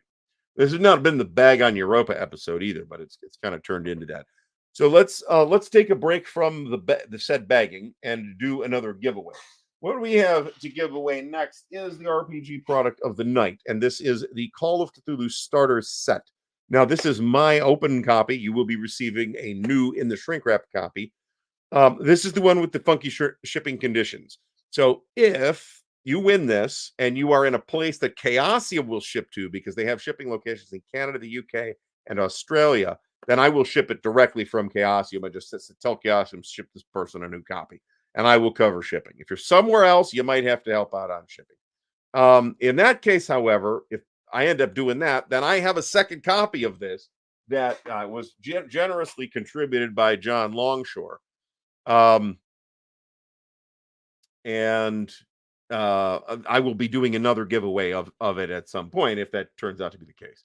Hashtag Cthulhu to win the very nice new. This is the new. It's not even new at this point. This is the 7th edition Call of Cthulhu starter set, and it is the second version of the 7th edition Call of Cthulhu starter set. It is a very nice package. It comes with a solo adventure, some non-solo adventures that you can run, an introduction to the rules, some characters, and I think do you make characters in this? Uh, I don't think character creation rules are in here. Let me put it that way, to the best of my recollection. So hashtag Cthulhu on that. 37 people here have put in for Call of Cthulhu. I guess when I say I'm going to run an RPG thing, a mini campaign, as it were, it will I may to a greater or lesser extent make modifications, but it will probably be a published thing that I'm running. So it's not going to be like Masks of Nyarlathotep or anything like. Man, I can barely fucking say that. Holy cow! So it's not going to be like a huge thing. It's like I said, 3 to 6 sessions, just kind of get me back in the flow of game mastering games again after a very long vacation on that. Um, so so if you're offshore, this might be your best bet, especially if you're in Australia where you can't really win. Now, Horror on the Orient Express is another really big one. So when I'm not necessarily being coy when I say it's something from Chaosium. I really mean I haven't decided yet. But it's gonna be almost certainly it's not gonna be Pendragon. And it's not gonna be Seventh Sea, which I actually dislike for reasons I won't go into tonight. It's going to be Call of Cthulhu or RuneQuest. So that's a decision that hasn't been made yet. I've got more material for more adventure material for Call of Cthulhu, but it's not like I have hardly anything for RuneQuest either. So 61 entries for Call of Cthulhu 7th edition starter set from the lovely folks at Chaosium, or the Chaosium as it used to be called. The Chaosium was this sort of font of chaos in the underworld. It was built into the lore of Glorantha. Recall that Chaosium was founded by Greg Stafford as a wargame publisher, right? Their first few things were war games, and they even did a set, I believe, of Napoleonic miniatures rules. I'm not sure what happened to those. It's a little less blatant. Let me put it this way. Characters have a little bit more survivability in second and seventh edition. Not a lot. However, you also have the Pulp Cthulhu standalone or whatever it is for seventh edition, which gives characters potentially quite a bit more survivability. I would probably be inclined to use one or two of those things from Pulp Cthulhu, depending on the size of the campaign I was trying to do. If I was trying to do something huge like Orient Express or Mountains of Madness or Masks of Nyarlathotep, blah, blah, blah, blah, blah. By the way, the original Masks of whatever that thing is called, I'm having trouble saying weird Lovecraftian names this evening. Was written by Larry DiTilio. Larry DiTilio, I think that's how you pronounce his last name. Who was the story editor or lead writer or something like that for Babylon 5. During a writer's strike in Hollywood, he said, "Hey, I'm a writer. I got to write something, but I can't write for TV anymore. So what am I going to write? Oh, look, there's this company in California called Chaosium." And he wrote the original Masks of no. Chad Kennedy, thanks very much for the support. So there are things to like about Diffraction Entertainment's The Second World War series. Mark Ruggiero likes it a lot. I have 2 games in the series, and there's no, well, I believe the scale question that I mentioned to be a problem. It is an inheritor of Europa. Okay. So it is an answer to Europa that sticks a lot more closely to Europa than some other answers to Europa have done, like OCS, for example. So it has a map scale of 15 miles to the hex, as I recall, instead of 16 miles. The turn scale is the same, and the unit scale is basically the same too, but there's also a very elaborate naval system added, which actually looks like it'll work. The thing I don't like about it is it's got, I think, some unnecessarily burdensome and baroque rules to it. The combat effectiveness value is a multiplier to your factors that varies by nation and year and type of unit, but it also varies by like service branch and can sometimes be used as just a DRM. And I don't like that. I strongly don't like that, and that is why I bounced off of it. There are people that like it, and they are not wrong. They are simply willing to deal with some overhead that I personally am not willing to deal with. So that is just how it is. The games are also they're printed obviously in very small quantities. It goes without saying. The games are very expensive. But again, I'm going to say if you play them, then they are worth it, right? So the the see that's the thing is detail is not an issue, right? I love plenty of detailed stuff, but TSWW and to a lesser extent Europa, well, to a similar extent Europa, not necessarily to a lesser extent, the mismanage their detail where they're giving you details that should be below the scale of the game. And I think TSWW does that too. We are not talking anymore. Normally, I'm delighted to talk about Napoleon, but not tonight. This is a reasonable call, right? But you also have to consider that, you are generally buying very large games. They are printed in very small quantities. It is a boutique product. Now, John says that they ripped off his, oh, damn it. Tiger Table CRT that they made for Europa in the later 90s and early 2000s. TSWW is 100% plagiarized CRT. I don't feel comfortable commenting on this for obvious reasons, but I've looked at the Tiger Table and I've looked at the TSWW table, and there are similarities there. Let me put it that way. So TSWW is not really Europa, right? It is, again, it is an answer to Europa in much the same way that even War in the East is an answer to Drangnock Austin, right?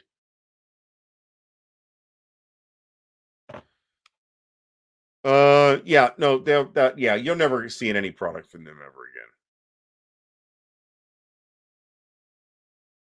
again. As Arala Baker mentions, Europa replacement counters help with stacking and modified time periods were used. That's true. There were some optional rules, and a couple of the games actually had a higher granularity or lower, whatever you want to say, higher granularity turn scale as well, which tells you right there that should tell you that something's weird about the scale. To say that normally there's 2 turns a month, but now there's 8 or whatever it is, 8, 10 turns a month. Like, okay. And if again, if the map scales 5 miles to the hex, maybe this isn't a problem. Although maybe you're not playing out the whole East Front, maybe you're playing out Army Group North, for example. But I mean, would that not be okay? So, and this is just kind of a case study, right? Of missteps that happen in the design process where designers and or developers and or whoever's making the decisions maybe can't pin themselves down to making the call. They can't avoid the temptation of continuing to add more stuff, right?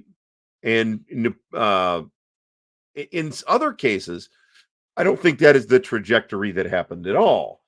Day of Days is a great example here. I don't think they worked on it and worked on it and worked on it and just added more and more and more and more units. I mean, that's clearly not the case. I think with Day of Days, they just made a decision to say, okay, here's the hex scale or the map scale, here's the time scale, and here's the unit scale. And they just happen to pick companies as the unit scale. And I think that was a bad choice. It is a game that feels to me tedious to play because you are moving so many units around. Stacking is also really high with the landing and invasion stuff. Carl, sorry, it's my least favorite gamers game, I think, and which is not to say it's completely worthless. I just think it's got serious problems. All right, we got 71 people in the hashtag Cthulhu. We're gonna push the button on that in just a minute or two. So last call to win the Chaosium 7th edition, second version Call of Cthulhu starter set. It is a very nice package. You can not only get started playing Call of Cthulhu with it, you can start by yourself because there's a whole quite beefy solitaire adventure in there. And then you've got 3 more adventures to run with other people. So it's a really nice package. So last call on that. So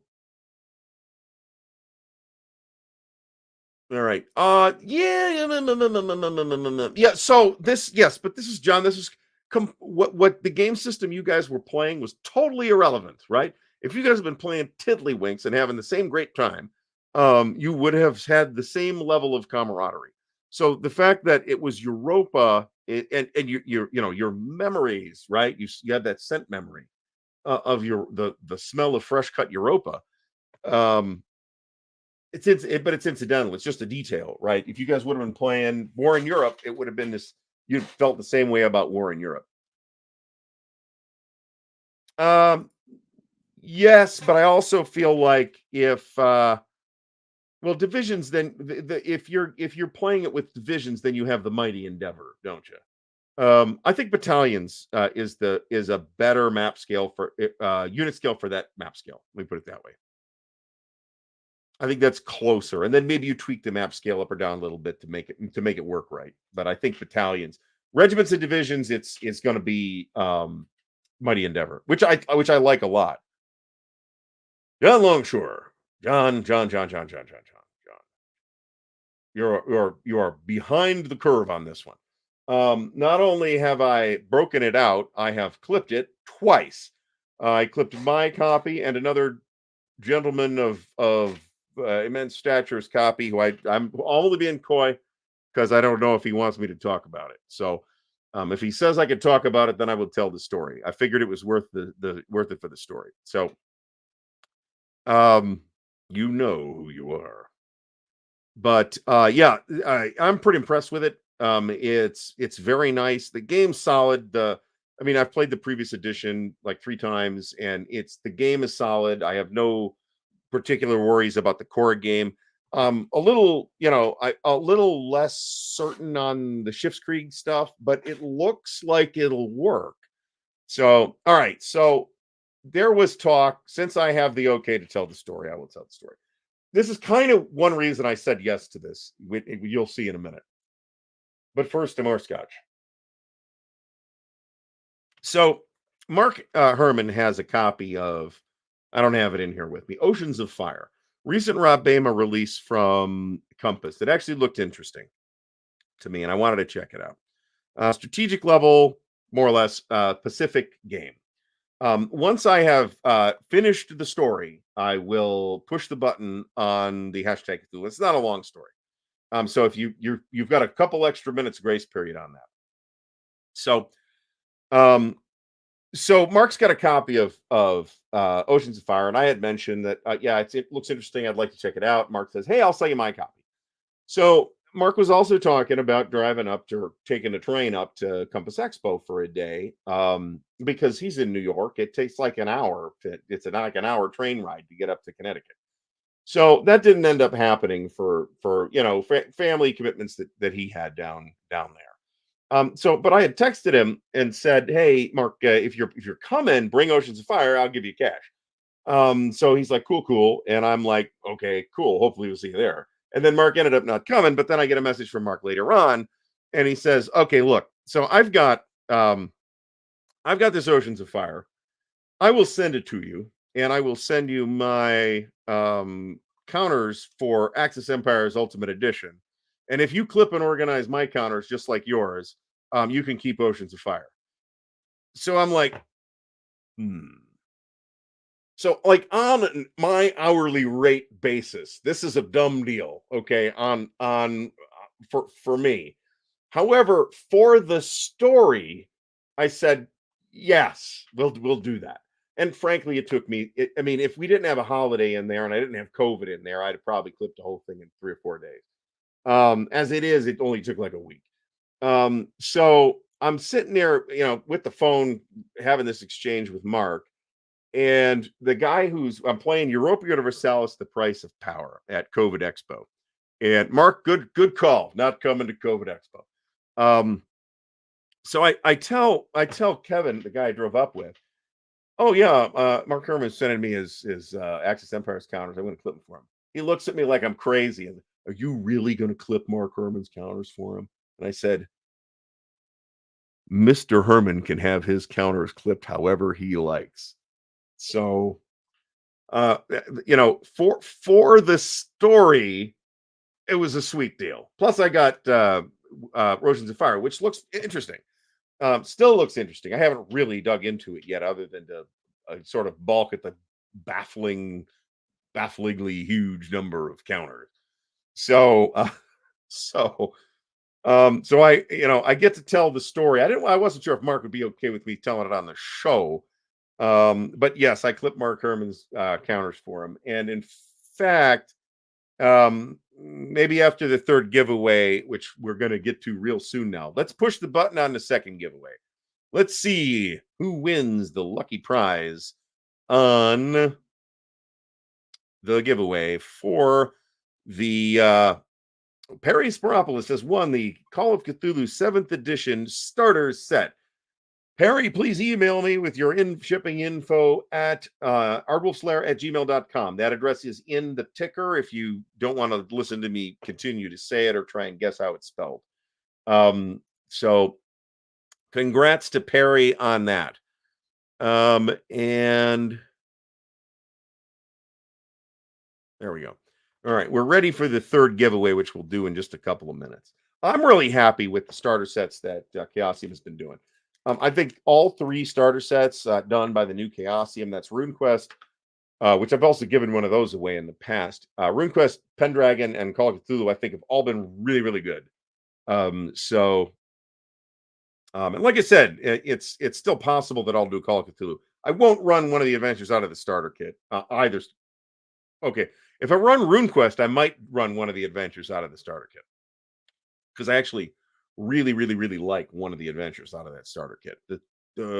I don't like them all equally. The first one is good, but it's really, really short. The second one is dynamite. And the third one, maybe I'm getting them in the wrong order. The third one I just don't like. So yeah, the previous version, there was nothing wrong with that. I'm not sure why they redid it. Adam Zielinski, thanks for stopping by.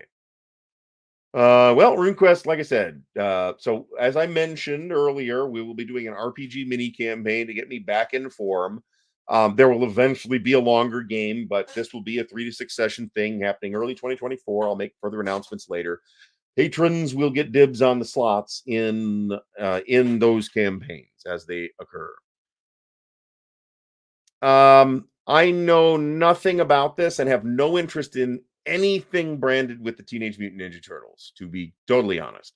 Anybody that's into that, cool, be into that. I'm just not. So I was probably too old. Well, I was definitely too old when they took off. I remember the original comic, which was kind of like an adult satire and not a kids thing. I've heard good things about the Cubicle 7, I think, does the Warhammer starter set. I just hope they get to keep the license, because they seem to be doing a really good job with it. In previous other companies that were doing a really good job with it, GW yanked the license, and then they handed it to Fantasy Flight, I think, and Fantasy Flight just demolished it. It was terrible. Their version of it was just terrible. All right. So we are at 950. So I'm going to do the third giveaway right now. And this is the heavy one. So I'm going to clip this one counter, and then we'll do the third giveaway. I've had this happen too, Wolf Dog. I bought off of eBay and I stupidly got rid of these. I bought a Chivalry and Sorcery second edition, and then when I got it in the box, the FGU version, they're both FGU. When I got it, I realized there was a first edition Chivalry and Sorcery in the box, and I'm like, "Ooh, cool! I should have gotten." I mean, that's worth a lot of money, certainly now. So yeah, it's not that big. So somebody wants to chip in for another copy of Case Blue, that'd be cool. So the third giveaway is Point Blank V is for Victory from Lock and Load Publishing. Hashtag on this is hashtag Point Blank. This is a huge box. It is a very elaborate card game designed by Sean Drulinger. There's a lot going on here. It's going to take you some time to figure it out. But the people who have played this have in my hearing anyway, have spoken very highly of it. And the box is also extremely heavy. So I will again cover. There's always flat rate if it becomes too crazy. But I will cover it in the US. I will ask you to help me if you're not in the US. So, and if Perry is in, let's see, he has sent me his infos. Findle, send me your info. Okay, so of course it's in California. You got California guys always win these things, man. It's going to cost a fortune to get it there.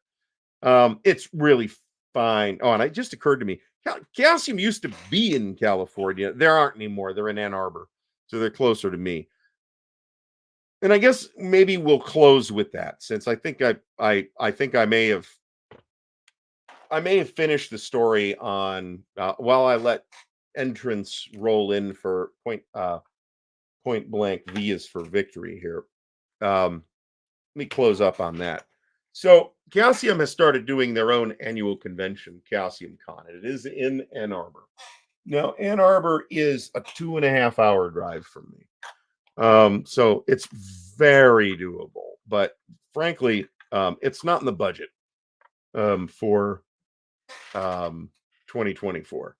So despite the fact that I'd really, really like to go, but it's not just about budget. I can't just take the car for a weekend either. We gotta have a second car. So a bunch of things have to fall into place for me to do that. Yes, it is. Yeah, don't get me started on that game on over the weekend. But yeah, they were in the Bay Area at one point. They got started out there, but presumably nobody can afford to operate a business this small out there anymore. So now they're in Ann Arbor.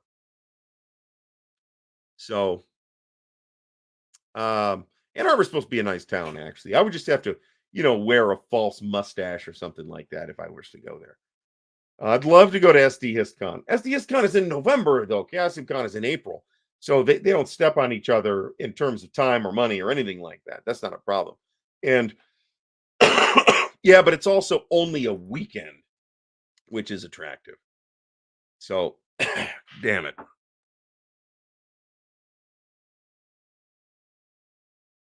Should have had more. I think I've heard about this.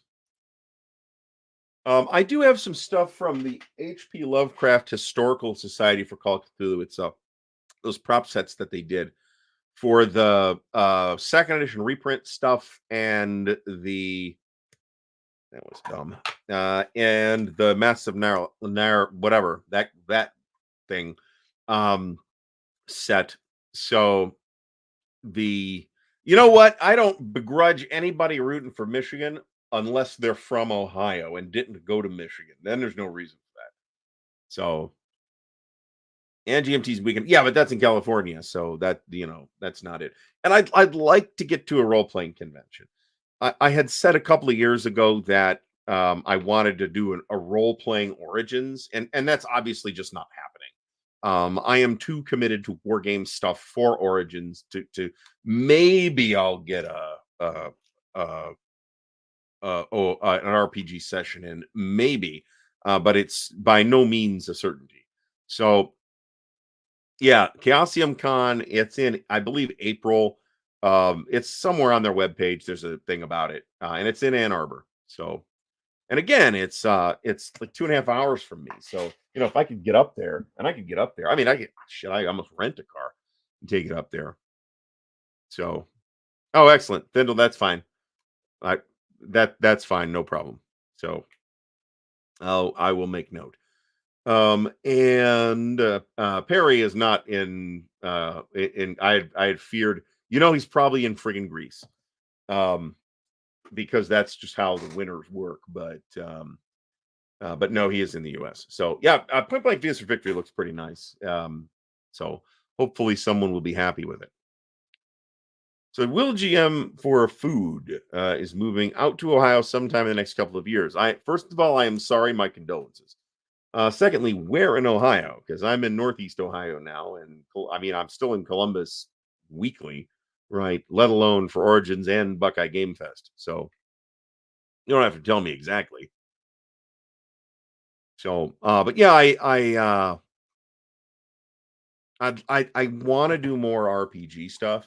That's not necessarily channel stuff. Although it's going to overflow to the channel too, right? So Richard Leclerc from Michigan, University of Michigan. It's a good college. I hate to admit, it is a good college in many respects, better than Ohio State. There are certain areas where Ohio State's better, and certain areas where Michigan's better. And unfortunately, the places where Michigan's better, in recent years, has not included football, but generally outnumber the points of excellence at Ohio State. Let me put it that way. As an academic institution, that's just the way it is. So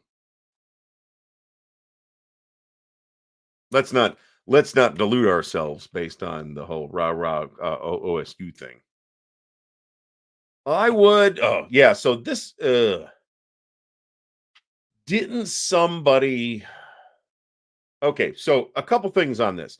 First of all, Mark Herman is going to laugh when I say this, but I just found out that because I'm like, now wait a minute, I'm confused. So I looked it up, and Chris Klug is this in fact the same guy as Jerry Klug, who designed the James Bond 007 RPG, which is a dynamite role-playing game of the mid 80s from Victory Games. Very impressive. Now, it may be that somebody has sort of made a retro clone of that in the same way that somebody has made a retro clone of the Marvel Superheroes game, which was also very good from TSR. But it's better than it deserves to be. Let me put it that way. The Marvel Superheroes, not James Bond, deserves to be exactly as good as it is. It is a great RPG, very innovative RPG, and it looks great for the era, and it does a really good job of emulating James Bond in a way that actually in kind of a Stafford-esque way, sort of synthesizes the periods of James Bond between Roger Moore and George Lazenby and the book James Bond and Sean Connery into sort of this synthesis James Bond that like totally works. It's a really strong game, and I wish I had.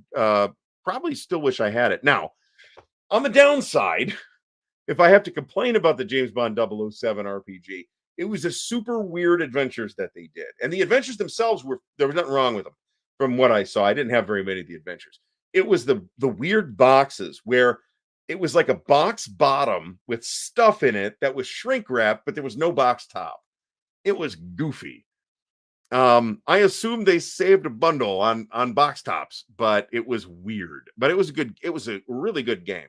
And if somebody were to do a retro clone of that, I would probably not buy it, but I would applaud that effort because I think it is a good system that deserves a bit of a second life nowadays. And besides, nowadays folks aren't generally super duper hung up about retro cloning old stuff.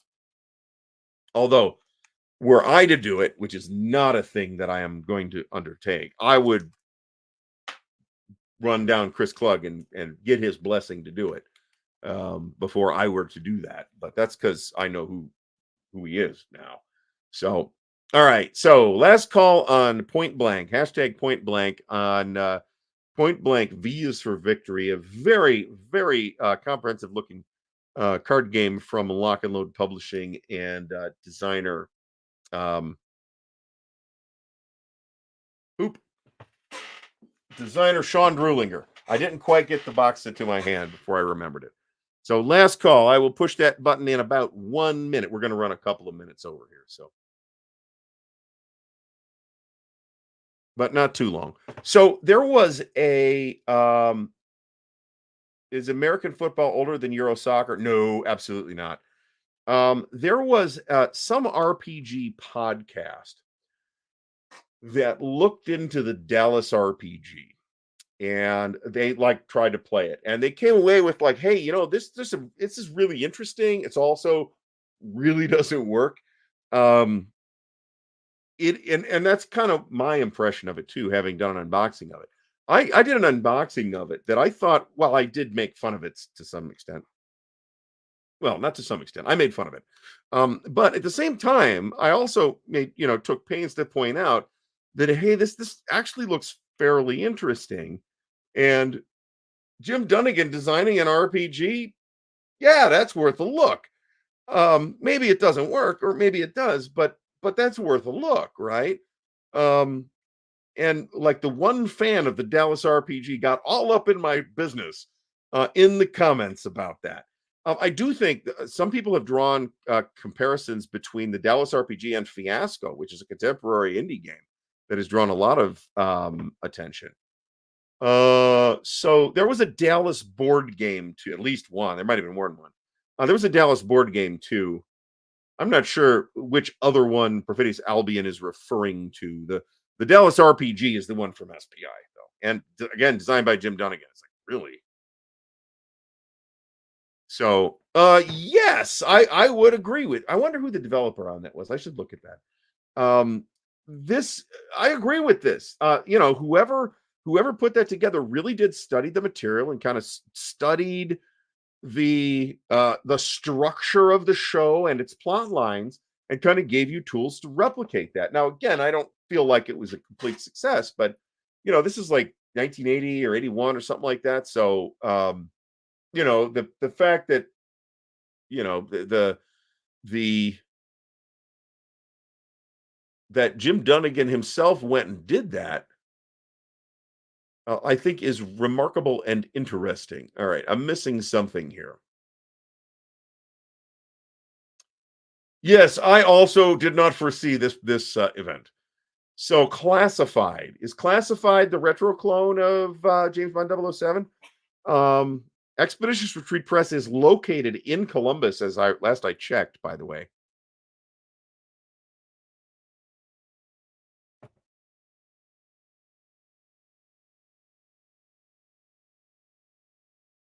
Okay, so not everybody walked out of there with COVID, Richard Leclerc. But if you didn't feel like getting COVID, your best bet was, in fact, staying home. It's a great event. I had a great time. I just brought COVID home and had a shitty time for several days afterwards. I am reasonably certain that I caught it because one of the people that definitively got sick at the convention was the guy I drove with. So I am based on the timing of when I started coming down with symptoms. I am reasonably certain that I got it on the drive home. And I mean, what are you going to do? You're stuck in a car. I could have worn a mask the whole time, but I didn't want to do that, and he wasn't going to wear a mask. So I figured, oh, I had it 6 months ago. I'm probably fine. That was dumb. Anyway, we are going to push the button on Point Blank V is for victory. So boom, here we go. And I'm out of water. I'm not quite out of whiskey. All right. We're going to wrap this up very quickly after this, but congratulations to HUN644 new on winning Point Blank V is for victory. Please send me your info to ardwulfslair@gmail.com. The email address is in the ticker, and we will get this out to you at the earliest possible opportunity. So congrats to HUN644 new. This was our sort of third anniversary celebration, so the numbers were absolutely batty tonight. So I would definitely like to thank everybody for coming out. We had well over 200 at one point. So I'd like to thank everybody for coming out. I'd like to thank everybody for the continued support. And again, remember that even if you're not a patron or buying the merch or whatever, that is obviously greatly appreciated and helps a lot. But just by being here and contributing to the community that we've built here at Ardwulf Lair, that sounds so cheesy. You are in fact supporting the channel. So in furtherance of doing that, please do thumbs up the video if you have not already done so. Please subscribe to the channel if you have not already done so. I am going to probably sort these Soviets out tomorrow. This is the entire counter sheet one, by the way, done during this show when I didn't really have the world's most fabulous vocal this evening. So again, I would like to thank everybody for coming out tonight. Everybody have a great night. Upcoming this week, we have the special video tomorrow, the unboxing of Crimea with co-designer Tony Burkett. Guy Wild is the other designer. And we talk about how that broke down and all that in that video. So check that out. Should be another unboxing video on Thursday, and I'm going to try and get an RPG video done, but I make no promises as to when that's going to actually happen. I really got to get Frederick the Great done first, right? So I can do the all the other stuff. So I want to thank everybody for coming out. Like I said, I basically feel okay. My voice is just still not quite where it needs to be. So this was a bit of a struggle. I should have had more water, maybe some tea would have actually helped, but not this necessarily this late. So again, everybody have a great night. We will see you all next week. We are back in the saddle. Where's the button for this thing? Damn it. There we go.